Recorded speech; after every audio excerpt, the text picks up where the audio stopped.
স্ত্রীর অনুমতি ছাড়া স্বামী যদি তিনটি কাজ করে ওই স্বামী জাহান্নামে চলে যাবে, will go to hell fire, সে জাহান্নামে চলে যাবে, সে জান্নাতে যেতে পারবে না। Will not to go to paradise, সে জান্নাতে যেতে পারবে না।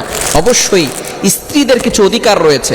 আমরা শুধু স্বামীর হক নিয়ে কথা বলি, স্বামীর কি কি অধিকার স্ত্রীদের পালন করতে হবে, শুধু এই বিষয়গুলো নিয়ে আমরা আলোচনা করি, কিন্তু নারীর যে অধিকার রয়েছে সেটা নিয়ে আমরা আলোচনা করি না। অবশ্যই নারীর অধিকার রয়েছে। একজন স্বামী তার স্ত্রীর খেয়াল রাখবে এবং স্ত্রীর অনুমতি ছাড়া তিনটি কাজ কখনো করা যাবে না। নাম্বার ওয়ান, এক নাম্বার হচ্ছে স্ত্রীর পারমিশন ছাড়া কোনো স্বামী স্ত্রীকে মহরানা না দিয়ে তার শরীরে স্পর্শ করতে পারবে না। ভালো করে বুঝেন, আপনি বিয়ে করেছেন ঠিক আছে, তবে আপনাকে অবশ্যই মহরানা দিতে হবে। এটা হচ্ছে তার স্ত্রীর হক, স্ত্রীর অধিকার। সূরা নিসার ভিতরে আল্লাহ তাআলা জানিয়ে দিয়েছেন ওয়াতুন নিসা সাদাকাতিহিন্না নিহলা, এটা হচ্ছে নারীর অধিকার, অধিকার আপনাকে দিতে হবে। বর্তমান আমাদের সোসাইটির ভিতরে ম্যাক্সিমাম জায়গায় এই সমস্যাটা হচ্ছে, তার অ্যাবিলিটি নাই 1 লক্ষ টাকা দেওয়ার, মহরণা নির্ধারণ করার, সে মহরণা নির্ধারণ করেছে 10 লাখ টাকা। এমন মানুষ আছে না নাই? এবং বাসর রাতে স্ত্রীর কাছে গিয়ে মাফ চায়, বলে তুমি আমাকে মাফ করে দাও। খবরদার, এই ধরনের মাফ চাওয়া স্ত্রীর কাছে যাবে না। চাপে ফেলায়া এরপরে স্ত্রীদেরকে এইভাবে মাপ পাওয়া, এটা কিন্তু ইসলাম সাপোর্ট করে না। এটা হচ্ছে স্ত্রীর হক, স্ত্রীর অধিকার, আপনাকে দিতেই হবে। আপনার যতটুকু অ্যাবিলিটি আছে, অ্যাবিলিটি অনুযায়ী আপনি আপনার মহরণা নির্ধারণ করবেন। যদি 1 লক্ষ টাকা হয় 1 লক্ষ টাকা ধরবেন, যদি 2 লক্ষ টাকা দিতে পারেন 2 লক্ষ টাকা ধরবেন।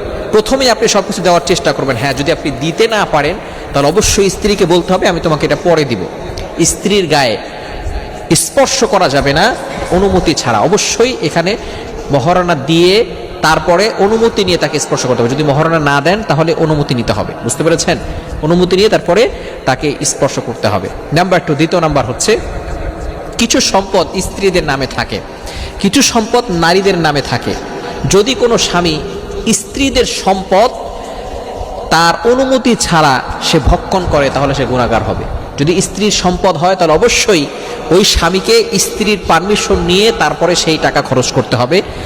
কিন্তু ভালো করে মনে রাখবেন, একজন স্ত্রী যখন কোনো নারীর বিয়ে হয়ে যায় তখন এই নারীর ভরণ পোষণের সব দায়িত্ব একমাত্র পুরুষের।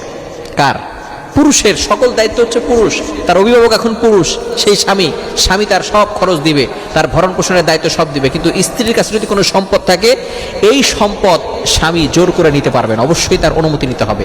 যদি জোর করে কোনো স্বামী নেয় তাহলে আল্লাহর কান করে তাকে জবাবদিহি করতে হবে, ওই স্বামী জাহান্নামে চলে যেতে হবে। স্বামীর যদি কোনো সম্পদ স্ত্রী নিতে চায় অবশ্যই পারমিশন নিতে হবে। তৃতীয় নাম্বার হচ্ছে মোস্ট ইম্পর্টেন্ট, এটা অনেকেই জানে না এবং আমাদের সমাজে এটা বেশি হচ্ছে। স্ত্রীর কাছ থেকে স্ত্রীর অনুমতি ছাড়া 4 মাসের বেশি স্ত্রীদের থেকে দূরে থাকা যাবে না। ভালো করে স্মরণ রাখবেন। বিশেষ করে প্রবাসী ভাইরা যারা আছেন, যারা বাহিরে চলে যান, যারা 1 মাস 2 মাস 3 মাস 4 মাসের জন্য নয়, তারা 4 বছর 5 বছরের জন্য দূরে চলে যায়। অবশ্যই স্মরণ রাখতে হবে, স্ত্রীর কাছ থেকে দূরে থাকতে হলে 4 মাসের বেশি যদি দূরে থাকতে চান স্ত্রীর কাছ থেকে পারমিশন নিতে হবে। যদি স্ত্রী পারমিশন না দেয় তাহলে কিন্তু আপনি দূরে যেতে পারবেন না। এটা হলো স্ত্রীর হক।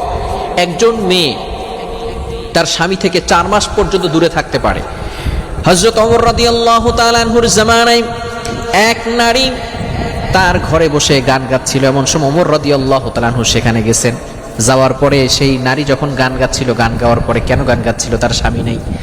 বিশাল বড় ঘটনা, আমি সংক্ষিপ্ত আকারে বলছি। ফাইনালি যখন স্বামী নাই, এই জন্য স্বামীর কষ্টে গান গাচ্ছিল।